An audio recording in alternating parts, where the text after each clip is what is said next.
Bom dia, pessoal! Tudo bom? Eu sou a Isa e você está no canal da Tag Experiências Literárias. Sejam todos muito bem-vindos.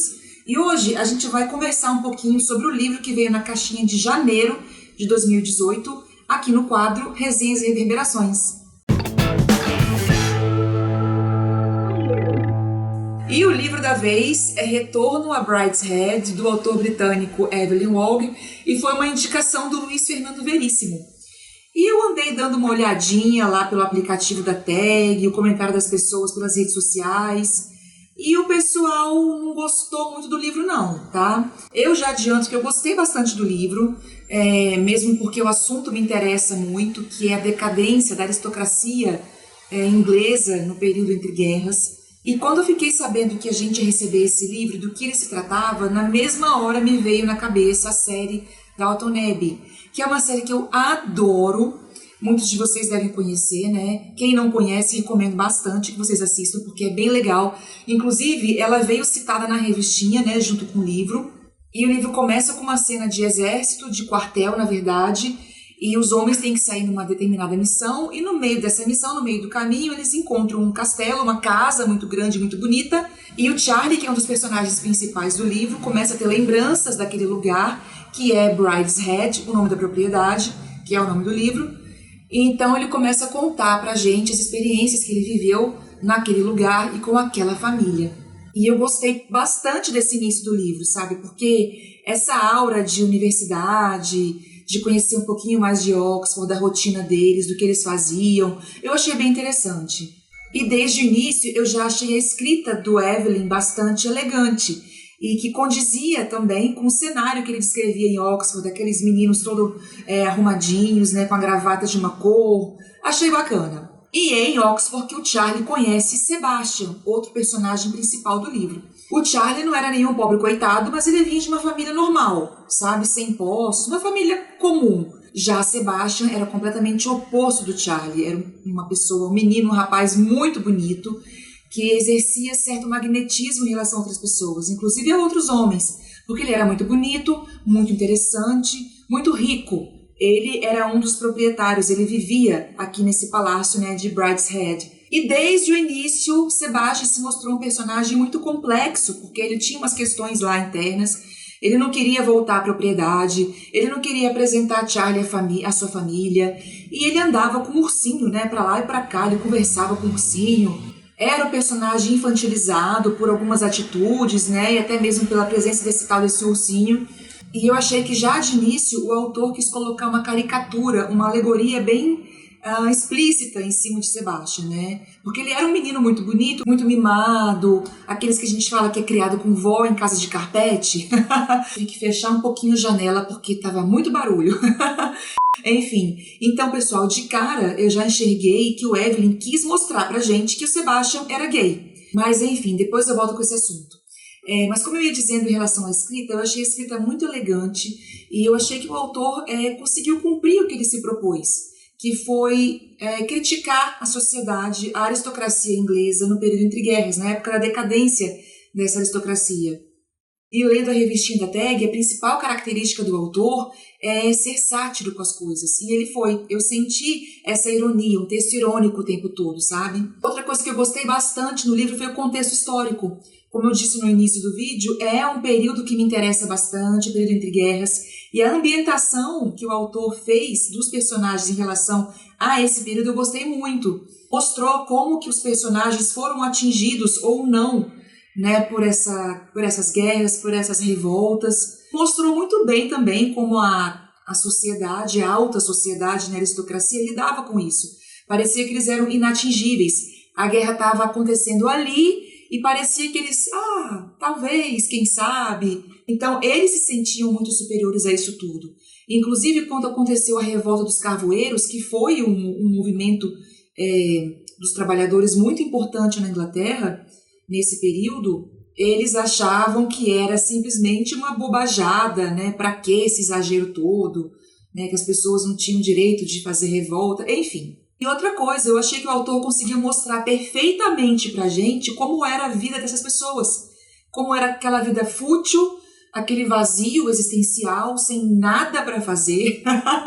Eles não tinham nada para fazer. Eu não sei como eles arrumavam tanto assunto, sério, porque era uma roupa para jantar, era uma roupa para almoçar, era uma sala para tomar vinho, era uma sala na casa para tomar conhaque, era um traje para isso, um traje para aquilo. Era isso que eles faziam. Eles gastavam muito dinheiro porque eram muito ricos, viajavam bastante, aquela vida de luxo, mas era um vazio, aquela vida fútil, aquela coisa sem assunto, sabe? Então acho que foi nesse ponto que as pessoas não gostaram muito do livro, porque não acontece nada, é um livro que não engata, sabe? As coisas não evoluem, mas era assim que as coisas aconteciam. Tinha também as fofocas, né, as coisas que aconteciam, de fulano casando com o outro por interesse, do outro que teve filho, do outro que viajou não sei pra onde, mas era isso, gente. Então, pra mim, o Evelyn, mais uma vez, cumpriu o que ele se propôs a fazer. Mostrar pra gente com um olhar satírico, com um olhar crítico, o que era a sociedade da época, o que era a aristocracia nesse período. Outra coisa interessante eram os casamentos. Eles eram por interesse, dificilmente era casamento por amor, né, por afinidade. E eles tinham amantes, todo mundo tinha amante, tanto o marido tinha amante, a esposa tinha amante, e eles sabiam, e estava tudo bem. Parece que quando tinham que manter a aparência, eles cumpriam as suas obrigações sociais, né? Mas, entre quatro paredes, cada um tinha a sua própria vida, e apesar de tudo isso que eu falei indicar uma história muito fútil, né, que nada acontece, o grande barato para mim foi o que o Evelyn fez com os personagens, a complexidade que ele colocou em cada um dos personagens. E além disso, como a religião influenciava cada um desses personagens, contribuindo inclusive para a complexidade deles. E todos os personagens do livro, para mim, são complexos. Cada um leva suas questões, ou pessoais ou religiosas, e todos os personagens são chatos. Desculpa aí, mas eu achei todos os personagens chatos. Até mesmo o Charlie. O Charlie foi colocado no texto como sendo aquele personagem que vai enxergar essa aristocracia de fora, como sendo aquele personagem que vai ter um olhar mais crítico àquilo que eles faziam. Então, obviamente, o Charlie seria aquele personagem que a gente ia se identificar mais, já que a gente não pertence àquela sociedade, certo? Pois é, nem com o Charlie rolou essa empatia, nada disso. Mesmo porque, apesar do Charlie ser um personagem externo a essa aristocracia, ele quis entrar para isso, ele quis fazer parte disso. Mesmo sendo o contraponto da história, criticando, fazendo sátira, desdenhando alguns comportamentos, né, algumas coisas da sociedade. Mas nem isso rolou. Charlie também não fazia questão de ser legal. Aliás, eu nunca vi um livro, primeira vez que eu leio um livro, que nenhum personagem faz questão de ser um pouquinho legal, sabe? De querer agradar o leitor de alguma forma. Então foi essa a impressão que eu tive, tá? Personagens complexos, sim, bem construídos, porém chatos, não fazia questão de agradar ninguém, muito menos o leitor. Aliás, os personagens faziam, basicamente, entre aspas, o que queriam, porém, tinha religião no meio. Eu achei interessante o autor colocar a religião muito presente nesse livro como forma de redenção, talvez. Foi isso que eu enxerguei.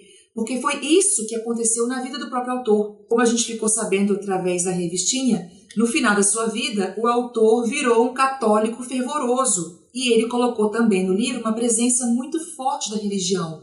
Tão forte que mudou o destino dos personagens. Na verdade, os personagens foram moldados pela religião. Foram moldados e tolhidos pela religião.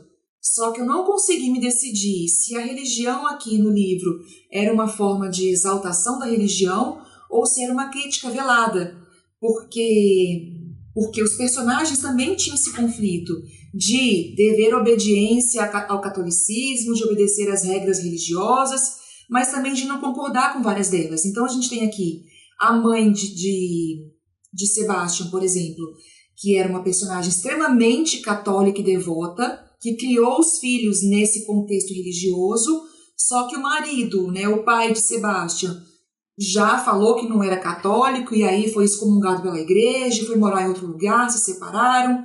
Sebastian também lidava com esses conflitos religiosos, não sabia o que ele queria da vida. O próprio Charlie era agnóstico, se eu não me engano. Então o autor fez questão de explicitar a religião na vida de cada um dos personagens, sabe? E a religião, que nesse caso aqui eu vou chamar de fantasma da religião, seguiu os personagens do início até o fim do livro. Porém, eu enxerguei a religião aqui para alguns personagens como uma fuga, como uma forma de redenção, como um atraso na vida ou como um estilo de vida. Então, talvez essa dúvida o Evelyn também teve na sua vida, né? E ele quis colocar isso nos seus personagens. Não sei, vai saber. Agora, vamos lá. A mãe de Sebastian era super devota, né? Morreu devota, e ela não aceitava certos comportamentos dos seus filhos, da sociedade em relação à religião. A gente sabe que pro final do livro, na última parte, Julia e Charlie têm um relacionamento amoroso, né? Eles são casados, né? Mas viram amantes, e eles resolvem se separar, né? Do seu marido e da sua esposa para finalmente serem felizes juntos. Só que eles não conseguem, porque Julia, né, teve uma criação extremamente católica e não vai conseguir viver no pecado junto com o Charlie. Esse foi o final que as pessoas não gostaram no livro.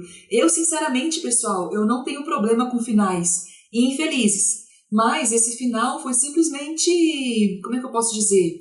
Um tanto quanto frustrante, sim. Porém, a gente tem que levar em consideração que a gente estava ali num período entre guerras e no final do livro a gente já estava entrando na Segunda Guerra Mundial. E mais uma vez eu achei uma grande sacada do Evelyn colocar isso pra gente nos personagens. Porque em relação às coisas normais do dia a dia, parecia que essa sociedade aristocrata era inatingível, porém eles tinham que lidar com suas questões. E eles não eram felizes só porque tinham muito dinheiro e tinham coisas, eram ricos e viagens e posses, né? As coisas simples eles não conseguiam realizar, que talvez era simplesmente formar uma família, ter filhos e viver ali aquela vidinha simples e tranquila. E agora sim, eu já falei de todo mundo, só que faltou um personagem específico, que é o personagem que todo mundo pergunta: por onde anda Sebastian? Cadê Sebastian? Por que ele sumiu? Verdade, gente, era um personagem que tinha tudo para ter uma complexidade muito grande, né? Na verdade, assim, complexo ele era, para ter um desenvolvimento muito grande. E eu sei que todo mundo estava esperando um relacionamento homoafetivo entre Sebastian e Charlie. Eu não sei se aconteceu, para mim não aconteceu, tá? Só se foi muito sutil, mas por que o autor tirou Sebastian do mapa? Ele realmente sumiu, ele sumiu. E eu sei que vocês ficaram muito bravos com isso, e eu também. Mas depois, analisando um pouquinho, pessoal, eu entendi os motivos, tá? Do autor, também alinhado com o contexto histórico e cultural e social da época. Bom, o livro foi escrito, cadê? No ano de 1945, certo? Certo. Até o ano de 1967, era crime ser gay na Inglaterra, tá? Mais ou menos 50 mil homens foram detidos por serem homossexuais. E a gente tem dois personagens muito famosos, né? Que é o Oscar Wilde e também o Alan Turing, que foram diretamente prejudicados por serem homossexuais naquele período. E como a gente leu na revistinha, o próprio irmão do Evelyn, do autor do livro, foi expulso da universidade por ter um relacionamento com outro cara, e isso prejudicou também a vida do próprio Evelyn, né? Enfim, mas voltando aqui ao livro. Esse era o contexto social no qual o livro foi escrito. O Evelyn não podia simplesmente colocar um relacionamento homossexual aqui dentro, explícito. Não podia, mas ele quis colocar aquela coisa bem sutil. E assim, o Sebastian fugir, a meu ver, na verdade, primeiro ele virou alcoólatra, depois ele sumiu. A meu ver, foi que ele próprio não conseguia lidar com as próprias questões. E a gente sabia, assim, né, que desde sempre, as famílias mais ricas, que quando queriam esconder os pecados ou as vergonhas dos filhos, mandavam para onde? Para mosteiro, mandavam para convento. Então, voltando lá no início, quando o autor começou a descrever Sebastião como sendo aquele personagem daquele jeito, com ursinho para lá e para cá, quando eu disse que era uma alegoria para ele, para descrever um personagem homossexual, para mim isso encaixou perfeitamente com a evolução do livro. Porque eu confirmei, sim, para mim, no meu entendimento, tá, galera, que ele era um personagem gay, e não conseguiu lidar com suas próprias questões. Ele não queria ser a vergonha da família. Então, o primeiro reflexo dele em não conseguir lidar com seus problemas foi virar alcoólatra. Então, quando nem o álcool estava sendo suficiente, ele resolveu sumir antes de virar a vergonha da família. Se foi por amor, respeito ou egoísmo, aí eu não sei, tá? Porque ele pode muito bem ter sumido para conseguir viver a sua vida do jeito que ele queria, para conseguir ter os seus relacionamentos, viver os seus amores da forma que ele queria. E aparentemente ele foi um rapaz que foi deixado meio de lado, né, na sua família. Tanto que ele tinha necessidade de ter alguém dependendo dele. E foi o que a gente viu quando ele foi lá para a África. No final do livro, a gente sabe que o Sebastian está vivendo num mosteiro, já recuperado, muito bem, e também, na minha visão, como forma de redenção, né? Para tudo de errado que ele fez no passado, ele conseguiu se curar do alcoolismo e conseguiu se curar da sua vida com a religião, no mosteiro. Mas assim, pessoal, eu preciso falar para vocês que não foi um livro da vida, sabe? Não vai ser aquele livro que eu vou me lembrar para o resto da vida. Só que também não foi um livro ruim. Eu gostei bastante da história, gostei da escrita, gostei de conhecer um autor que eu não conhecia. E como eu vi muita gente falando que foi uma leitura arrastada, para mim não foi de forma alguma. Tanto que eu li o livro super rapidinho, não foi arrastada, não foi chata, nem enfadonha. Eu gostei, tá? Os meus poréns em relação ao livro estão de acordo com o que o autor se propôs a colocar pra gente, sabe?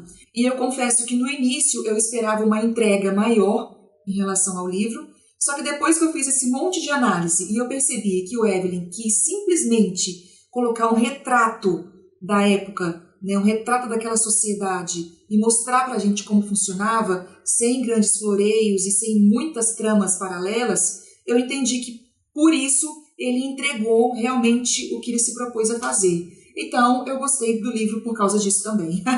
Enfim, pessoal, tudo que eu disse aqui não foi para convencer vocês a gostarem mais do livro, não, tá bom? Foi a minha percepção em relação ao livro, tá? Cada um tem sua percepção em relação a tudo e essa foi a minha, tá bom? Eu espero também pra galera aí que não gostou do livro, que largou o livro pela metade, que não estava gostando e que após esse meu vídeo talvez enxergue as coisas por um outro ângulo e possa, talvez, quem sabe, dar uma outra chance ao livro, tá bom? Então é isso, pessoal. Muito obrigada pela companhia, muito obrigada por assistir. Um beijo, até os próximos vídeos. Tchau, gente. Obrigadão.